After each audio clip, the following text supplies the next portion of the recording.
할렐루야. 여러분 오늘 성탄절 주일 예배에 오신 여러분 주님의 이름으로 환영하고 축복합니다. 오늘도 하나님께 예배로 영광을 돌리는 시간이 되기를 원합니다. 할렐루야. 전후 좌우로 인사하겠습니다. 메리 크리스마스. 네.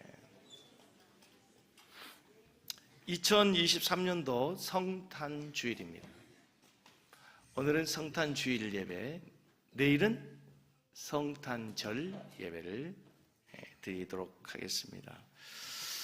아기 예수님께서 탄생하시던 날 밤 천군 천사가 목자들에게 축복한 말씀이 누가복음 2장 14절에 있습니다. 여러분들이 주의 사자가 되어서 이 시간 세상을 축복하며 선포하도록 합니다. 지극히 높은 곳에서는 하나님께 영광이요, 땅에서는 하나님이 기뻐하시는 사람들 중에 평안하다. 우리 한번 따라서 하겠습니다. 하나님께는 영광이요, 땅에는 평화로다. 하나님의 아들이신 예수님이 탄생하심으로 하나님께는 영광이 되어야 되고, 그 예수님으로 인해서 이 땅에는 하늘의 평화, 하늘의 샬롬이 임하기를 천사들이 축복했습니다. 그 은혜가 우리 가운데, 우리 조국 가운데, 우리 민족 가운데 함께 하시기를 간절히 소원합니다. 안타까운 것은 특별히 평강의 왕으로 오신 예수님께서 탄생하신 그 베들레헴, 그리고 예수님이 나고 자라신 갈릴리는 지금 전쟁으로 죽음의 공포 가운데 쌓여 있습니다. 가장 평화로워야 할 도시, 샬롬의 도시 예루살렘, 샬렘 평화라는 뜻이고, 예루살렘 하면 평화의 도시라는 뜻인데, 그 평화의 도시가 지금 하마스를 향한 적개심과 복수심으로 불타고 있습니다. 이 땅 가운데 속히 하나님의 평강, 아기 예수께서 주실 수 있는 그 하늘의 샬롬이 임할 수 있기를 간절히 소원하며 예배를 드리는 시간이 되기를 원합니다. 늘 제가 성탄절 때마다 늘 우리 성도님들에게 하시는 말씀 중에 한가운데, 정말 우리들 가슴에 시리게 하는 저 북한의 동포들, 지하에서 숨죽이면서 신앙의 자유를 기다리면서 신앙과 믿음을 지키기 위해 생명을 걸고 있는 우리의 형제 자매들이 있습니다. 믿음의 공동체들이 있습니다. 정치적으로 저 북한을 어떻게 보든지 간에 우리는 복음 안에서, 그리스도 안에서 우리는 그들은 한 형제요, 한 자매요, 한 지체요, 하나님의 친백성인 것을 믿습니다. 그 땅에도 하나님의 평강이 임하기를 소원하며 예배하는 시간이 되기를 원합니다.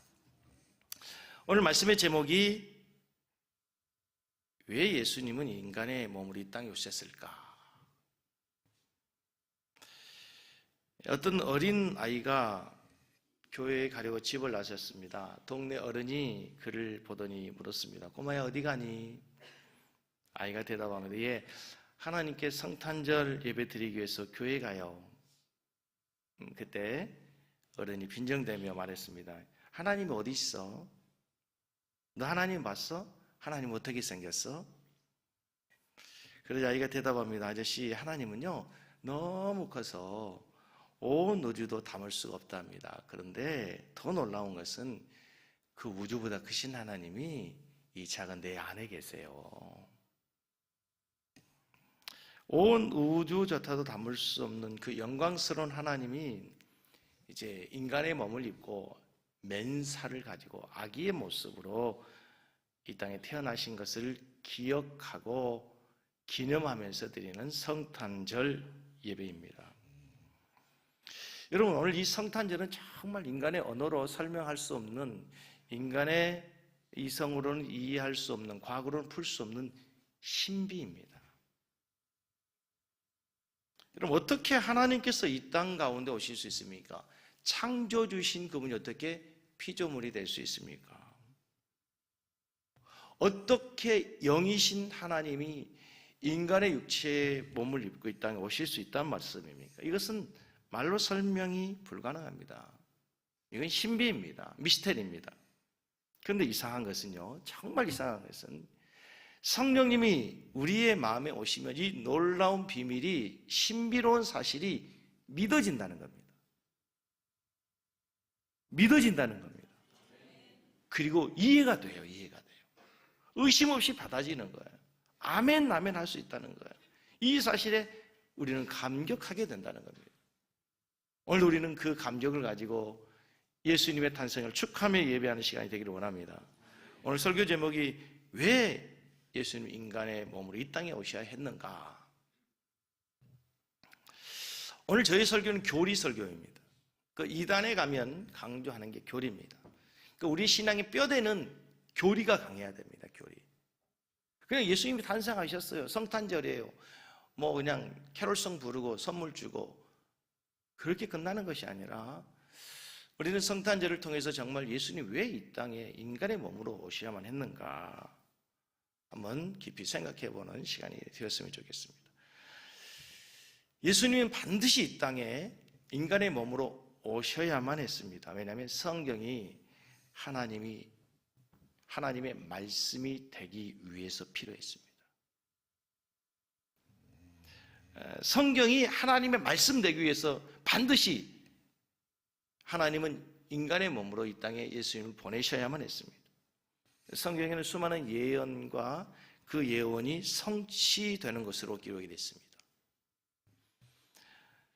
인간은 한치 앞을 내다볼 수 없죠. 1시간 이후, 1분 이후의 일을 예측할 수 없습니다. 그래서 수많은 사고가 납니다. 만약에 내가 1시간, 10분, 1분 후에 내 삶을 예측할 수 있다면 우리는 그 사고 현장을 얼마든지 피할 수 있을 겁니다. 그 자리를 가지 않을 것이에요. 그러나 우리는 예측할 수 없습니다. 미래를 우리는 예언할 수 없습니다. 만약 우리가 10년 후, 100년 후, 1000년 후의 일을 예언하고 그 예언을 이룰 수 있는 분이 있다면 그분은 하나님이시죠. 만약 우리 성도님들이 10년 후, 20년 후, 30년 후를 예측할 수 있다면, 예언할 수 있다면 여러분 뭐 하시겠습니까? 땅을 사셔야죠. 땅을 사죠. 땅을 사야겠죠. 그러나 여러분, 우리는 그것을 예측할 수 없어요.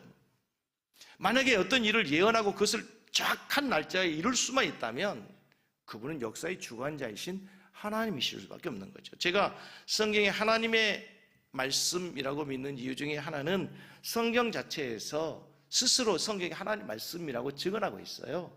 모든 성경은 하나님의 감동으로 된 것으로.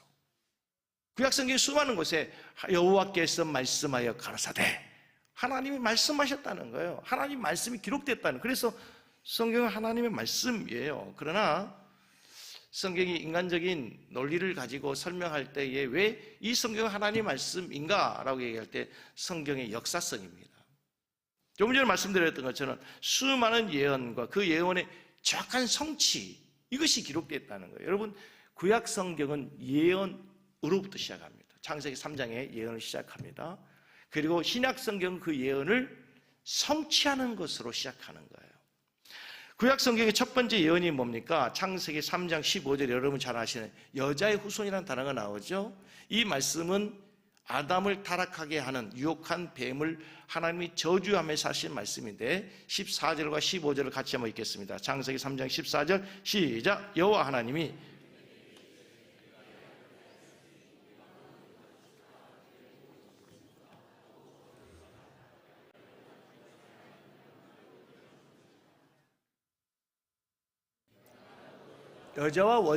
내가 너로 뭐와? 여자와 원수가 되게 하고 내 후손도 여자의 후손과 원수가 되게 해. 여자의 후손은 내 머리를, 지금 뱀을 저주하면서 너는 저주를 받아서 배로 다니고 살아있는 동안에 흙을 먹을 것이다. 근데 여러분, 뱀이 흙을 먹습니까? 뱀은 이슬만 먹습니다. 흙을 먹지 않습니다. 근데 이 말씀은 인간의 영혼이 없는 육체만을 가지고 있는 사람은 흙덩이에 불과한 거죠. 그래서 하나님의 영이 떠나보낸 인간, 그것이 사단의 밥이 된다는 거예요. 사단의 먹이가 되는 거예요. 흙덩이에 불과한 인간이라는 거예요. 하나님 없이 살아가는 인생들이 이제 사탄의 밥이 될 거라는 거죠. 그리고 나서 하시는 말씀이 여자의 후손이라는 단어를 언급하십니다. 여자의 후손이 뱀의 머리를 상하게 할 것이다 하는 거죠. 장차 여자의 후손이 나타나서 사탄의 머리를 상하게 할 것이라는 말이 도대체 무슨 의미인지 알 수 없었어요. 궁금한 것은 여러분, 성경에 수많은 족보들이 나옵니다. 창세기에서부터 많은 족보들이 나오죠. 역대기에도 보면, 열왕기에도 보면 많은 족보들이 나옵니다. 그런데 그 족보의 모든 족보는 다 남성 중심으로 남자의 족보입니다. 물론 가끔 여자들이 들어가냐면 특별한 경우가 아니면 다 남자의 족보입니다. 우리나라에서도 여러분 대부분 성을 아버지의 성을 따죠. 남자의 족보를 따르는 거예요, 대부분에. 그런데 성경에서는 특별히 유대 사회에서는 여러분, 죄송해요, 제가 그런 게 아니에요. 성경에서는 여자들을 사람의 숫자에 계수하지 않았어요. 그랬죠? 대답 안 해서 어쩔 수 없어요.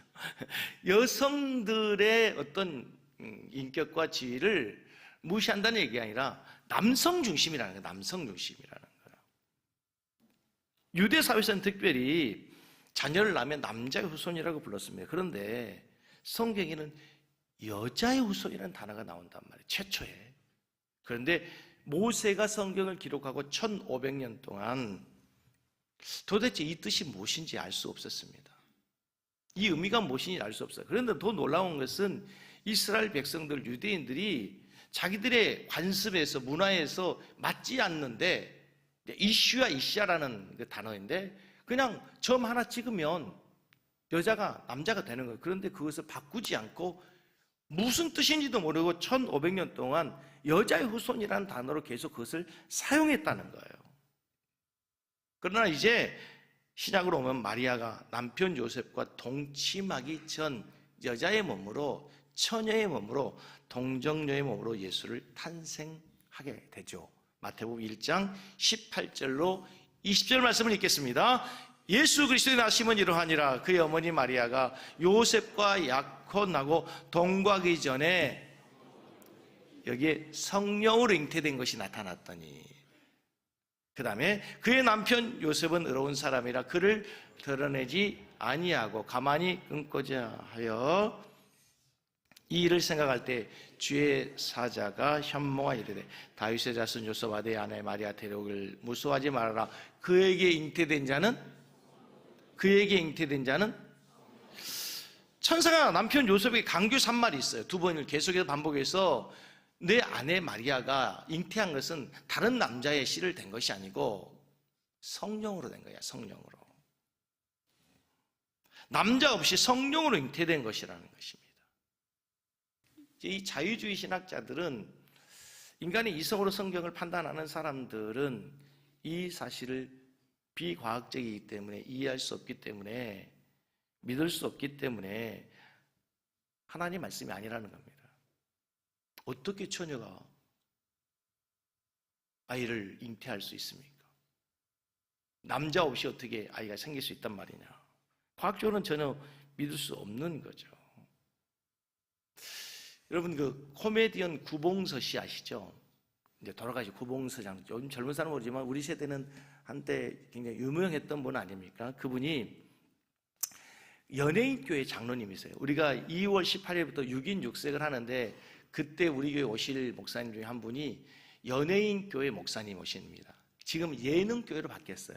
근데 그 교회 장로님이었던 이 구봉서 장로님이 한참 열심을 가지고 이제 전도할 때 일입니다. 후배 연예인 2명이 논쟁을 하고 있었어요. 야, 어떻게 처녀가 잉태하여 아들을 낳을 수 있단 말이야? 어떻게 마리아가 예수를 낳을 수 있단 말이야? 그것을 믿으라고? 한참을 둘이 논쟁을 하는데 구본성 장로님이 듣다. 야 임마, 요셉이 아니라는데 왜 네가 자꾸 시비를 걸어? 요셉이 아니래잖아. 요셉이 자기가 아니래잖아. 요셉이 아니라는데 왜 네가 자꾸 시비야? 했다는 거죠. 여기서 성경에서 계속 강조한 것은 남자의 씨로 된 것이 아니라 성령으로 잉태된 것이다. 이 말을 다시 설명하면 여자의 몸인 마리아의 몸을 빌려서 하나님의 성령께서 새로운 생명을 잉태케 한다는 거죠. 여러분, 뭐가 문제입니까? 하나님이 천지를 무에서 유를 창조하신 걸 믿습니까? 정말 하나님은 천지를 무에서 유를 창조하셨습니까? 그럼 여자의 몸 속에 아이 하나 생명을 잉태케 하는 게 뭐가 문제겠어요? 전능하신 하나님, 천지를 창조하신 하나님, 뭐가 문제겠냐 말입니다. 그런데 이제 갈라디아서 4장 2절에 보면은 사도 바울이 이 말을 기가 막힌 말로 표현합니다. 4장 2절 같이 읽겠습니다. 때가 참에 하나님이 그 아들을 보내서 누구에게서 나게 하고? 여자에게서, 마리아에게서 탄생한 것을 이제 사도 바울은 창세기 3장 15절에 여자의 후손과 연결해서 여자에게서 나게 하셨다는 거예요. 정확한 예언이 이루어지게 되는 거예요. 인류 최초의 아담에게 주었던 그 예언이 어떻게 예수님을 통해서 정확히 이루어지냔 말이에요. 그래서 저는 성경이 하나님의 말씀이라고 믿습니다. 저는 하나님의 말씀이 되기 위해서 여자의 후손으로 예수님은 당연히 인간의 몸을 이 땅에 입고 오셔야 된다는 사실이에요. 두 번째, 왜 요셉의 자손이어야 되는가? 많은 사람들이 있을 텐데 왜 요셉의 자손이냐? 구약 성경에서 오실 메시아에 대해서 예언하면서 인간의 구원자는 항상 누구의 후손으로 오시냐면 다윗의 자손으로 오시는 거예요. 다윗의 후손으로 와요.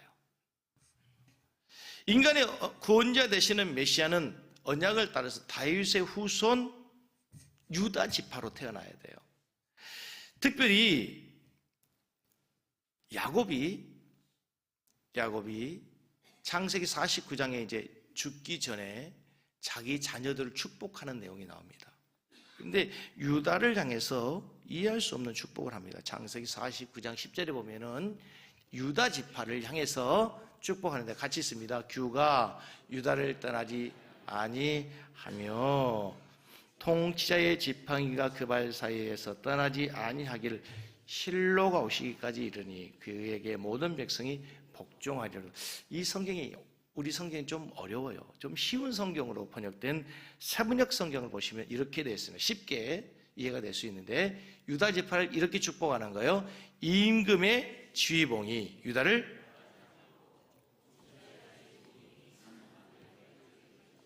권능으로 그 자리에 앉을 분이 오시면 만민이 그에게 복종할 것이다. 규가 옛날에는 홀이라고 그랬어요. 규가 뭐냐면 왕이 다스린 지팡이에요. 지팡이. 유다 지파 너희에게서는 왕의 지팡이가 떠나지 않을 것이야. 무슨 말이에요? 계속 왕들이 너를 통해 나올 것이다. 언제까지 오느냐? 실로가 오시기까지. 실로는 누구예요? 메시아예요. 메시아. 구원자가 오실 때까지 계속 너희 지파에서 왕이 떠나지 않고 너희 지파를 통해서 메시아가 올 것이라는 이 엄청난 예언을 야곱이 유다에게 한단 말이죠. 그래서 예수님은 다윗의 후손으로 유다 지파 다윗의 후손으로 오셔야 되는 거예요. 그래서 마태복음에서 예수님을 소개할 때 아브라함과 다윗의 자손 예수 그리스도의 세계라 족보라면서 쭉 나왔어요. 그리고 나서 맨 마지막에 누구로 끝납니까? 예수님이 나시기 바로 전 아버지 요셉으로 나오는 거예요. 그러니까 요셉은 누구의 후손인 거예요? 유다 지파 다윗의 자손으로 오시는 거죠. 다윗의 자손 가운데도 왜 하필이면 요셉인가? 당시 많은 유다 자손 가운데 왜 하필이면 요셉이었을까? 마태복음 1장 19절에 보시면 이렇게 나와 있습니다. 아무나 하나님께서 그냥 마리아의 남편으로 한 게 아니고 요셉을 하나님 사용하신 이유가 있어요. 1장 19절 시작. 그의 남편 요셉은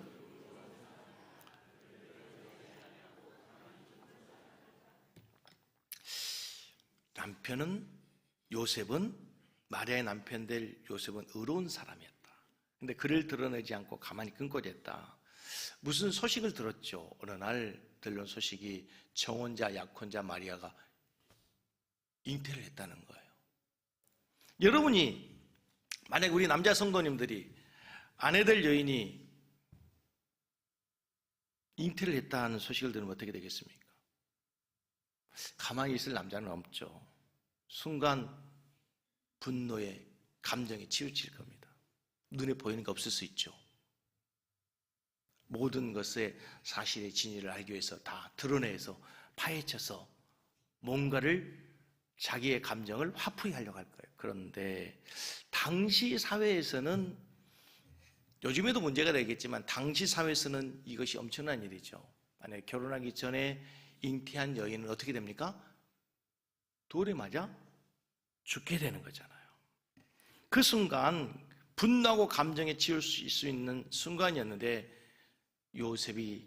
요셉에게 천사가 나타납니다. 그리고 말씀합니다. 그 여자는 성령으로 잉태된 것이다. 그리고 그는 그 말을 믿습니다. 이 사실에 대해서는 제가 내일 성탄절 설교에 좀 더 설명할 텐데, 그리고 그가 아들을 낳기까지 마리아와 동침하지 않습니다.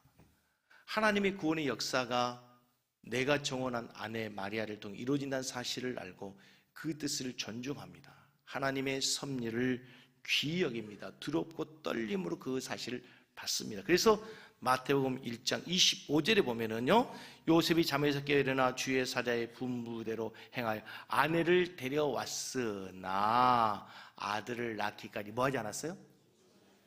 보십시오, 여러분. 정혼하였습니다. 이미 자기와 결혼해서 이제 아들을 낳기까지 함께 살고 있음에도 불구하고 요셉이 하나님의 그 경륜 앞에 두려워하면서 경외하고 신뢰하는 마음으로 동침하지 않습니다. 이런 요셉이야말로 마리아의 남편으로 충분한, 유다 지파 중에 이처럼 가장 의로운 믿음의 사람 요셉이야말로 마리아의 남편으로 충분했다는 거예요. 자, 그렇다면 세 번째, 그러면 왜 예수님은 이제 우리 설교의 제목과 같이 하필 인간의 모습으로 꼭 오셔야만 했는가? 무슨 얘기인가 하면, 저는 이게 굉장히 궁금했어요. 중고등학교 때 제가 신앙을 떠나게 된 이유 중에 하나가, 어차피 우리 인간의 죄를 심판하시고 죄를 없다고 선언하실 분은 하나님이시잖아요. 하나님이 우리를 그렇게 사랑하신다면 그럼 뭔 그렇게 구체한 과정이 필요해요. 그냥 하나님께서 우리를 향해서 죄 없다 선언하면 되잖아요. 그럴 수 있는 분이잖아요. 누가 하나님께 시비할 수 없는 일 아닙니까? 그럼에도 불구하고 왜 하나님께서는 굳이 인간의 몸을 입고 하나밖에 없는 독생적 이 땅에 오셔야 했냐는 거예요. 저는 이게 너무 궁금했어요.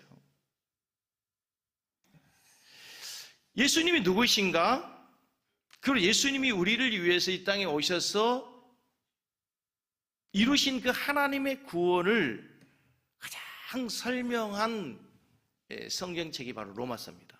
로마서는 바울이 인간의 구원이 무엇인가에 대해서 쫙 설명하는데, 로마서 5장에 가면은 아담과 예수님을 비교합니다. 첫사람 아담으로 인해서 우리 인간에게 죄가 왔죠. 모든 인류가 죄를 범하게 된 거예요. 아담은 단순한 사람이 아니라 인류의 대표예요, 대표. 인류의 대표로 하나님과 언약을 맺었어요. 그래서 인류의 대표인 아담이 범죄함으로 모든 인간이 범죄하게 된 거예요. 첫사람 아담으로 인간이 범죄했던 것처럼 이제 예수님은 둘째 아담으로 오셨다는 거예요. 둘째 아담. 그래서 인간이 실패했던, 아담이 실패했던 그 율법을 이루시고 죄의 유혹을 이기시잖아요. 선악과를 따먹으라고는 그 사단의 유혹에 첫사람 아담은 넘어졌죠. 그런데 예수님은 공생을 시작하시기 전에 뭐 하십니까? 사단의 시험을 받죠. 사단에게, 성령이 이끌려 사단의 시험을 받는데, 떡을 만들어 먹어라, 돌로 좀 뛰어내려 봐라, 나에게 경배해 봐라, 모든 시험을 다 말씀으로 과감하게 이기셔서 예수님께서 이제 첫째 아담이 실패한 그 시험을 이기시고 우리에게 하나님의 의의 축복을 줄 수 있는 대표로 의를 이루시는 거예요. 죄를 이기시고 그분이 이제 우리를 의롭게 하실 수 있는 축복으로 바꾸시는 그 일을 위해서 예수님께서 인간의 몸으로 오신 거예요. 히브리서에서는 오늘 설교가 조금 교리 설교라고 했어요. 조금 집중해서 들으시면 히브리서는 굉장히 어려운 책입니다. 근데 히브리서는 뭐냐면요, 율법을 이루시는 분이 예수님이다. 예수님은 율법을 이루시는데 율법에 모든 제사들이 있어요. 모든 요구들이 있어요. 율법의 가장 핵심은 인간의 죄 용서함을 받는 제사를 어떻게 드릴 거냐예요. 그런데 인간들이 범죄해서 드리는 모든 제사들은 불완전해요. 그래서 죄를 지을 때마다 늘 제사장에게 제물을 드려서 그 제물을 죽임으로 희생양을 드림으로 인간이 용서를 받았어요. 이게 너무 번거로워요.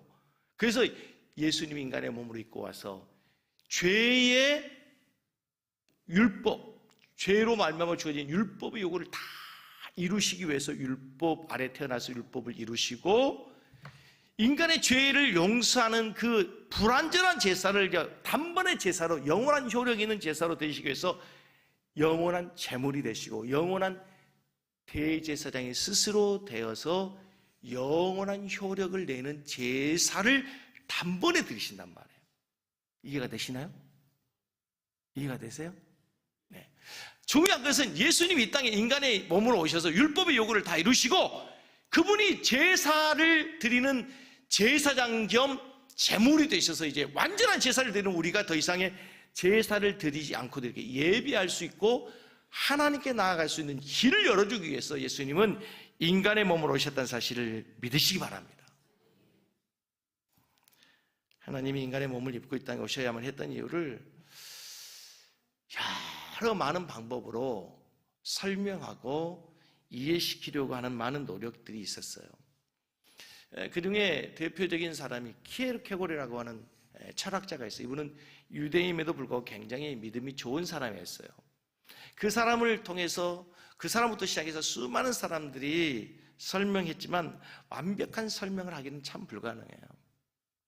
그런데 로마 시대에 황제의 명령을 전할 방법이 굉장히 중요했어요. 무슨 말이냐면 로마는 전 세계를 정복해 가잖아요. 오늘의 로마의 영토가 내일은 달라져요. 수많은 장수들이 가는 곳마다 영토가 늘어나기 때문에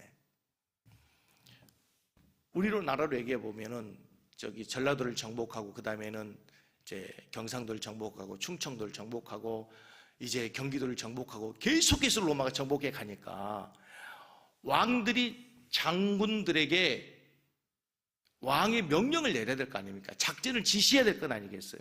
그런데 지시할 수 있는 방법이 없잖아요. 지금처럼 핸드폰, 문자, 카톡, 이메일 그게 없잖아요. 전보를 치는 시대가 아니잖아요. 방법은 한가해. 어떻게 하는 거죠? 사람이 직접 가는 수밖에 없어요.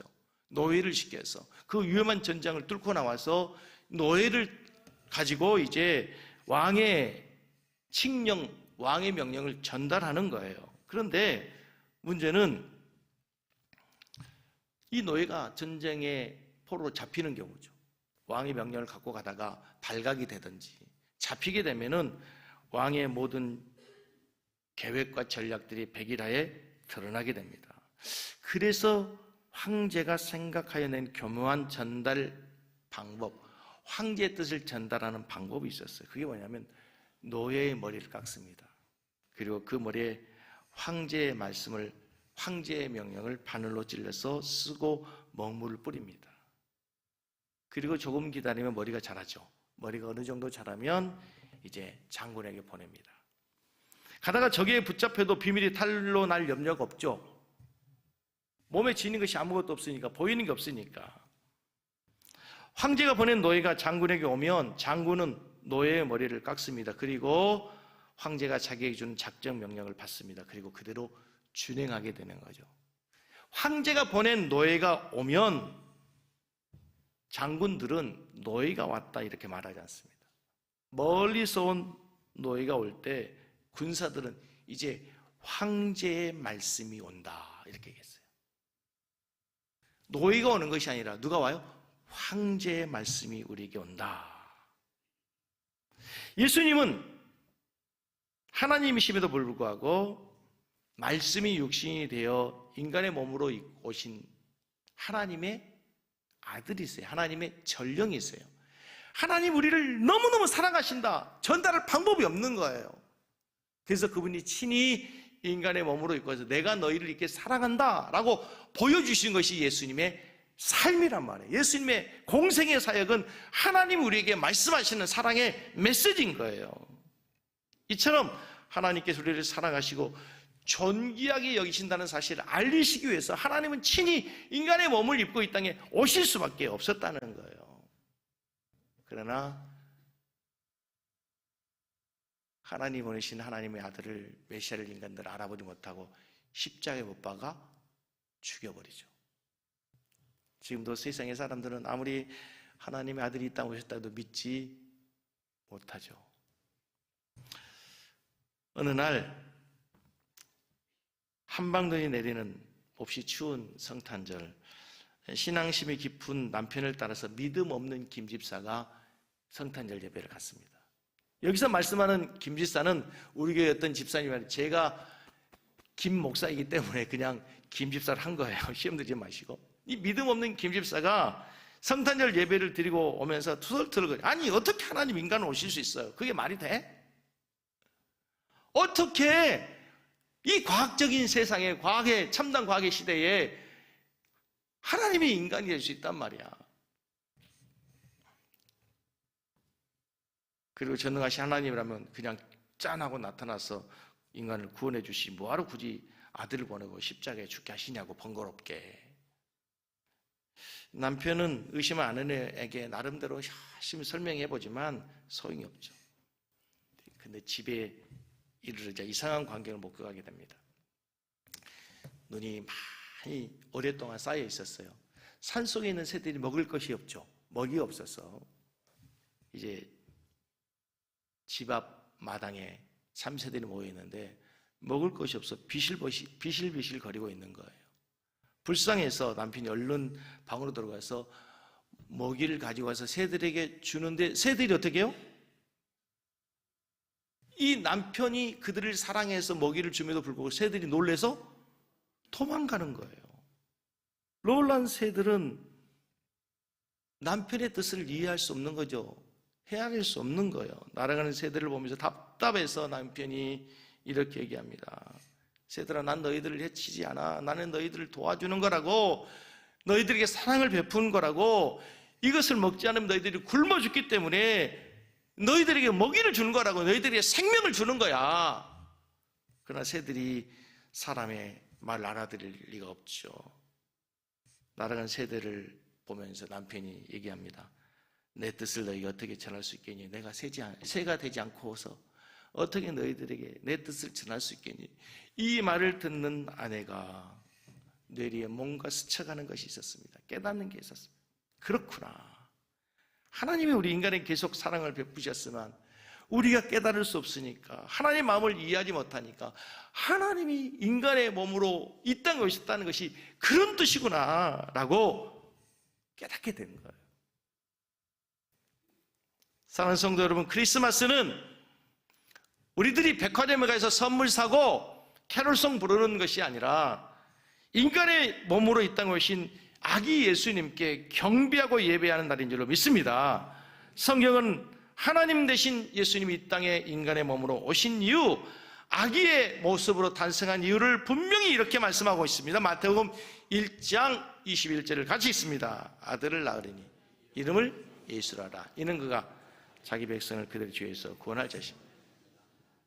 하나님께서 인간의 몸으로 아기 예수로 탄생하신 이유는 바로 우리를 구원하시기 위해서입니다.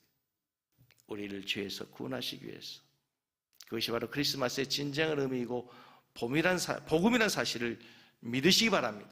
이사야서 7장 14절에 이사야 선지자는 이렇게 말씀하십니다. 아들을 낳으리니 그러므로 주께서 친히 징조를 너희에게 주실 것이라. 보라, 처녀가 잉태아를 낳을 것이요 그의 이름을 무엇이라라? 여러분, 이 성탄절의 가장 중요한 메시지는 아기 예수가 이 땅에 오셔서 끝나는 것이 아니고 이제 그분이 우리와 영원히 함께하기 위해서, 우리의 삶에 함께 거하시면서 우리와 동행해 주기 위해서, 그분이 세상 끝날까지 우리와 함께 하시는 임마누엘 하나님이 되시기 위해서 우리에게 오신 줄로 믿습니다. 크리스마스 의미를 다시 생각하며 인간의 몸으로 오신 예수님, 세상 끝날까지 나와 동행하실 예수님을 더욱 사랑하는 따뜻한 크리스마스, 메리 크리스마스 되시기를 주의 이름으로 간절히 축복합니다. 옆에 계신